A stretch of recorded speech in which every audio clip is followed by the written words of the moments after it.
истиқоматкунандаи ноҳияи Спитамен Шоҳсанам Зарифова соли панҷум аст ки ба кирмакпарварӣ шуғл дорад.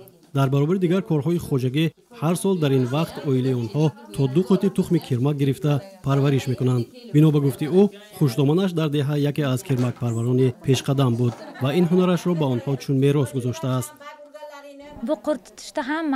ҳар сол тухми кирмакро аз хоҷагии Ӯлчабоев мегирем. мавсими имсола сербориш омад.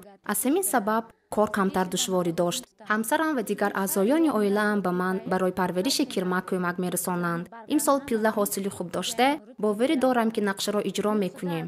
соли гузашта аз як қути кирмак 100 килограмм пилла супоридем. ҳар 1 килограмм 8 сомонӣ нархгузорӣ шудааст. малакаву маҳоратамро ба фарзандонам меомӯзонам, то ки онҳо ҳам дар оянда кирмакпарварони хуб шаванд. мувофиқи маълумоти мутахассисони ҷамъияти саҳомии кушодии пиллаи Спитамен, дар мавсими имсола мувофиқи ноҳия 2200 қути тухми кирмак ба аҳолӣ тақсим карда шудааст.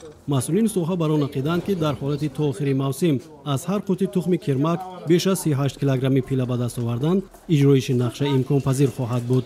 طبق اطلاع جمعیت سهامی فرعی پیله سوخت روز گذشته موافق ولایت 10.5 تن پیله به نقطه‌های قبول سپرده شده است که 59.8% نقشه پیش‌بینی شده را در بر می‌گیرد.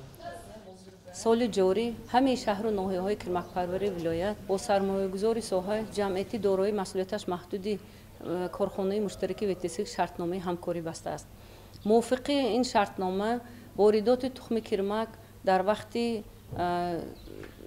وقت‌های فیزیولوژی بیولوژی خود را در وقت فصل زمستان به حدود ولایت وارد کرده شده در یخدان‌ها نگاه داشته شدند. گفتن با مورد است که همه حاصلناکی بهترین در ناحیه اسپیتامین بوده. حالا از یک قطعه تا 45 تا 46 تا 47 کیلو پیله سپرده ایستادند.